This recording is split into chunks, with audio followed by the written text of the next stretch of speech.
नमस्कार। एनसीबी ने एसएसआर के पड़ोसी को गिरफ्तार किया है, लेकिन वो पड़ोसी कौन है आपको बताऊंगा इस वीडियो में। लेकिन इससे पहले ये भी बता दूं कि कैसे रिया चक्रवर्ती के जो भाई हैं शौविक चक्रवर्ती, उनकी टांग कैसे टूट गई वो भी आपको बताएंगे। और ये भी बता दें कि सलमान खान ने क्यों तोड़े अपने हाथ पैर, ये सारी चीजें बात करेंगे इस वीडियो में। लेकिन उससे पहले आपको बताऊं कि एसएसआर केस में किस तरीके से ड्रग्स एंगल सामने आता है और सारे मुद्दे खुल करके निकल करके सामने आ जाते हैं।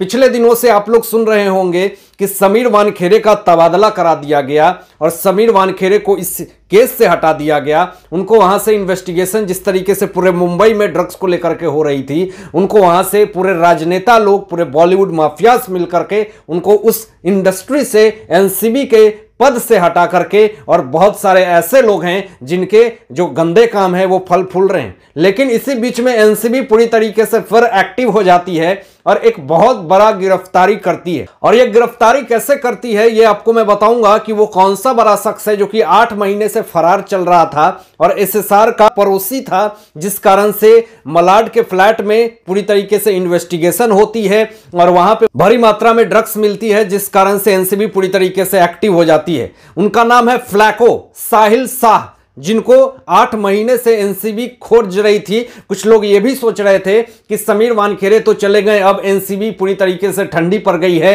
एनसीबी अपना काम नहीं कर रही है, आखिर ऐसा क्या हो गया। लेकिन एनसीबी अभी भी एक्टिव है, वो अभी भी काम कर रही है और गिरफ्तारियां भी हो रही है। फ्लैको को जिस तरीके से एनसीबी ने गिरफ्तार किया, यह मामला उस वक्त आया था 8 महीने पहले, जब एसएसआर का मुद्दा बहुत ही तेजी से उड़ रहा था और बहुत ही तेजी से गिरफ्तारी चल रही थी।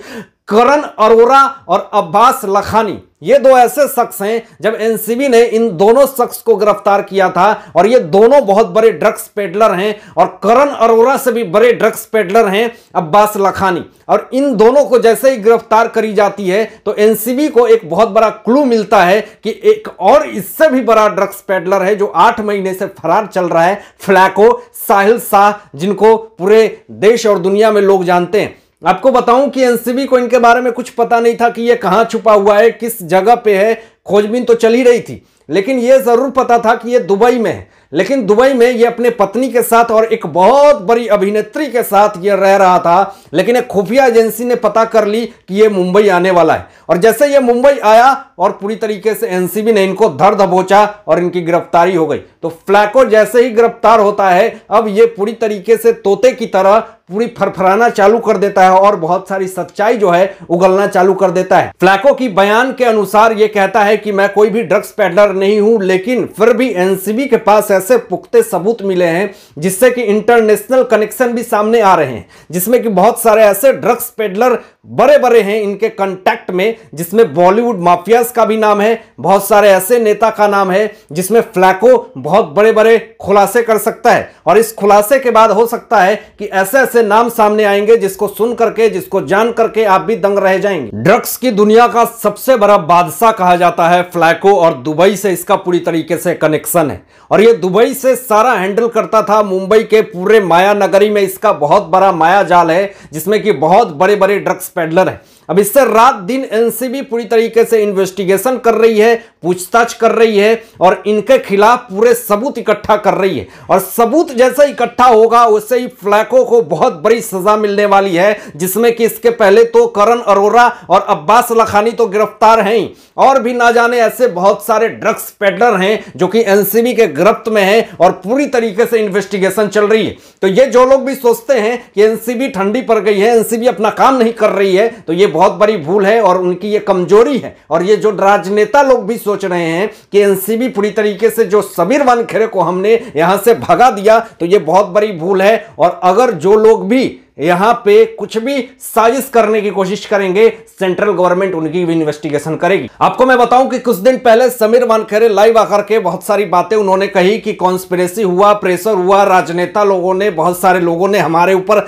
आरोप पे आरोप लगाए। उन्होंने ये कहा कि उन लोगों को क्या पता है कि जब एक मैं वृद्धा मां से मिलता हूं तो उनका जो बच्चा होता है, जो ड्रग्स में पूरी तरीके से सवाभोर होता है, तो उनकी आंखों में मैं उम्मीदें देखता हूं और वो चाहती हैं और ये कहती हैं कि मेरे बच्चे को बचा लीजिए, वो एक बहुत बड़ा जहर और बहुत बड़े गंदे समुद्र में फंसा हुआ है। ये फीलिंग्स, ये उम्मीद, ये पूरी तरीके से एक मां की, एक वृद्धा मां की, जो उन्होंने बताई, जो उन्होंने शेयर करी पूरे देश और दुनिया के लिए, वो एक फिर से एक बार आइडल बन गए।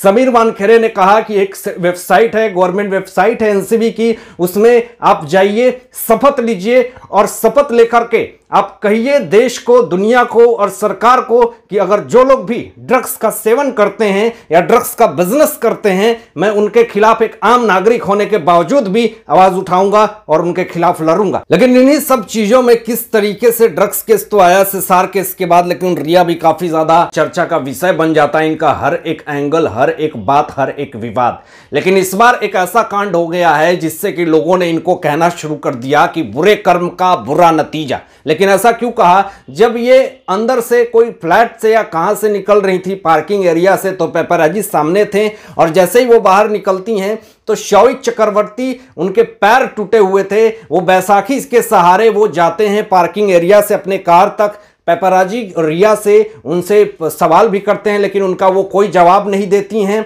और उनसे बहुत सारी ऐसे सवाल पूछने की कोशिश भी करती हैं, लेकिन वो जवाब नहीं देती। लेकिन यहां पे क्यों शौविक की पैर टूटी हुई है या फिर क्यों ये बैसाखी पे चल रहे हैं, हालांकि इसका भी कोई खुलासा नहीं हुआ है। आप सभी को पता चल गया होगा कि सलमान खान को लेकर के कंट्रोवर्सी तो होती है, अब साथ साथ कपिल शर्मा शो को लेकर के भी काफी ज्यादा कंट्रोवर्सी हो रही है। आपको बताऊं कि पिछले दिनों से किस तरीके से कपिल शर्मा शो जब ये टीवी पे आ रही थी तो उसकी पूरी तरीके से टीआरपी गिर गई।